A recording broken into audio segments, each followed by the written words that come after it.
Hello बच्चों, good morning. Welcome to DSS online classes. My dear students, इसके पहले हम लोगों ने पढ़ा था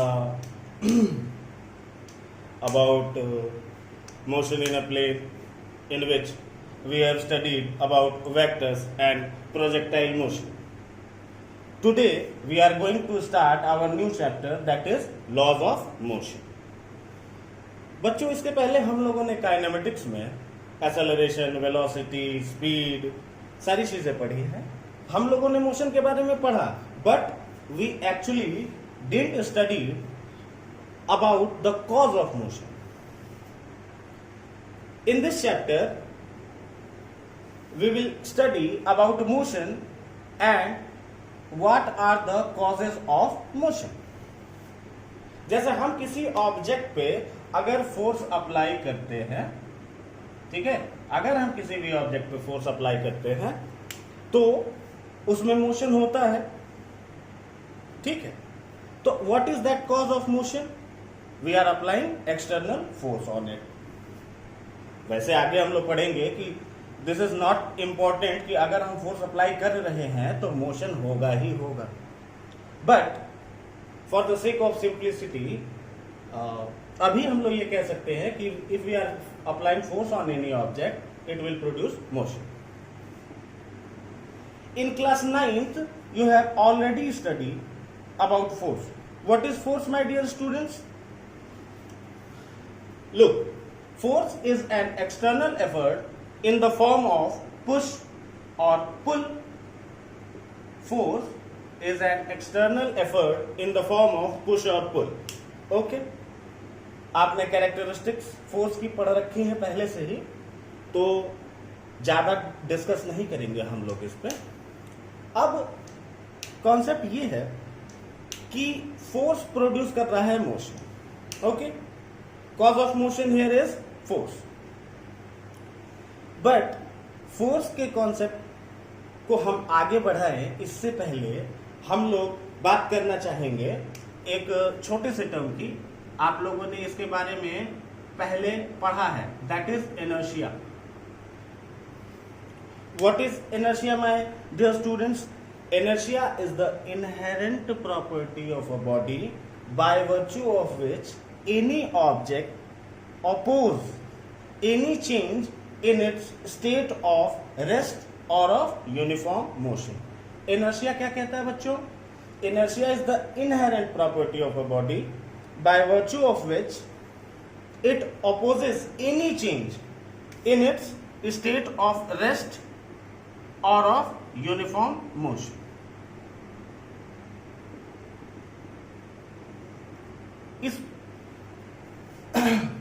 इस कॉन्सेप्ट को गैलीलियो ने दिया था.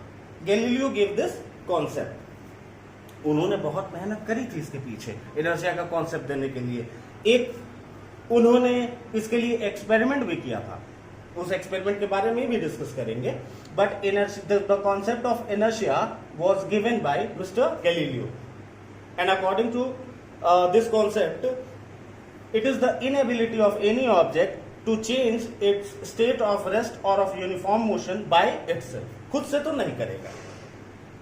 अच्छा, अब इनर्शिया का कॉन्सेप्ट समझने के लिए इनर्शिया को हमने कैटेगराइज कर दिया कुछ पार्ट्स में, ठीक है. इसको हमने कुछ पार्ट्स में कैटेगराइज कर दिया, that is inertia of rest, inertia of motion and inertia of direction. Okay, my dear students, we have categorized inertia in these following ways. Now one by one we'll discuss what is inertia of rest, inertia of motion and inertia of direction. Okay, now see, what do you mean by inertia of rest? It is the inability of the body to change its state of rest by itself. मतलब खुद से अपनी rest की position को ये change नहीं करेगा. अगर कोई एक्सटर्नल फोर्स ना लग रहा हो, ठीक है, तो ये अपनी स्टेट को चेंज नहीं करेगा। और अगर एक्सटर्नल फोर्स लग भी रहा है, ठीक है, तो ये उसको अपोज करता रहेगा। आपने इसके एग्जाम्पल्स अपने घरों में देखे हैं। आपके घर में डोरमैट है, suppose you are beating doormat with a rod, तो क्या होता है बच्चों, when you are hitting the doormat with rod the dust particles fell down. क्यों होता है ऐसा? जब हम लोग डोरमैट पे हिट करते हैं रॉड से, ठीक है, तो डस्ट पार्टिकल्स अपनी जगह पे रहते हैं, डोरमैट आगे और पीछे की तरफ मूव करता है, तो डस्ट पार्टिकल वही है, डोरमैट आगे मूव कर गया तो डस्ट पार्टिकल्स नीचे गिर जाएंगे जमीन पे। तो इनर्जी ऑफ रेस्ट की कंडीशन है, ठीक है। Energy of motion, inability of the body to change its state of uniform motion by itself, खुद से तो नहीं चेंज करेगा। और अगर हम एक्सटर्नल फोर्स लगा भी रहे हैं तो ये उसको अपोज करता रहेगा। तो इनर्शिया ऑफ मोशन, अगर बॉडी मोशन में है तो बॉडी कोशिश करेगी कि अपना मोशन कंटिन्यू रखे।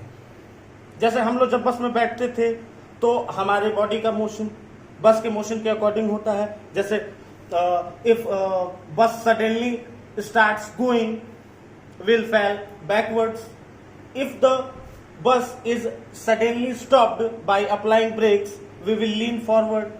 Okay, that is inertia of motion. What do you mean by inertia of direction?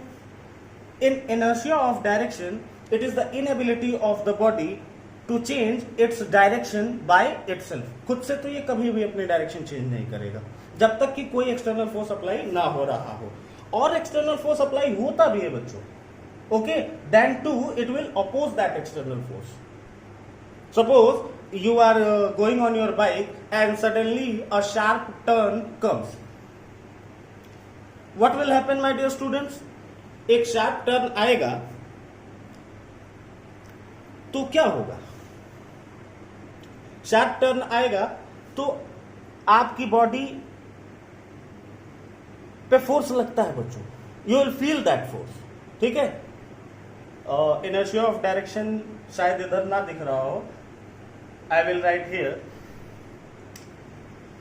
Inertia of direction.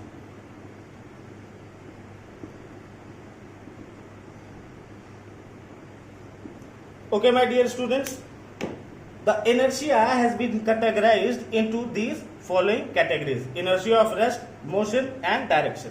अब इन तीनों चीजों को कंबाइनली हम एक साथ लेके चले, it will form the first law. It will form the first law. What do you mean by this? If we are combining these three, what is the Newton's first law of motion?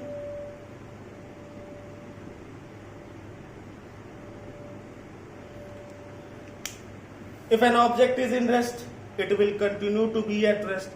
If the object is in motion, it will continue to be in motion unless and until it will be expelled by some external force. अगर कोई body rest में है तो वह rest में रहना चाहेगी, अगर कोई बॉडी मोशन में है तो अपना मोशन कंटिन्यू रखना चाहेगी जब तक कि उस पर कोई एक्सटर्नल फोर्स अप्लाई ना हो रहा हो। This is the first law of motion. Okay, my dear students. फिर से अगर देखें, what is first law? If an object is in rest, it will continue to be at rest. If the object is in motion, the object will continue to remain in motion unless and until it is expelled by any external unbalanced force. Okay, my dear students. Now, अगर आप लोग ध्यान से देखो तो first law is the law of inertia. What do inertia says? It is the inability of the body to change its state of rest और of uniform motion by itself. And what does first law say? If the object is at rest, it will continue to be at rest. If it is in motion, it will continue to be in motion unless expelled by some external force. Both the definitions are very close to each other, so we can say first law can define law of inertia or vice versa. Okay, my dear students. So this is the introductory part of laws of motion. We will continue second and third law in our next lecture. Thank you. Have a great day.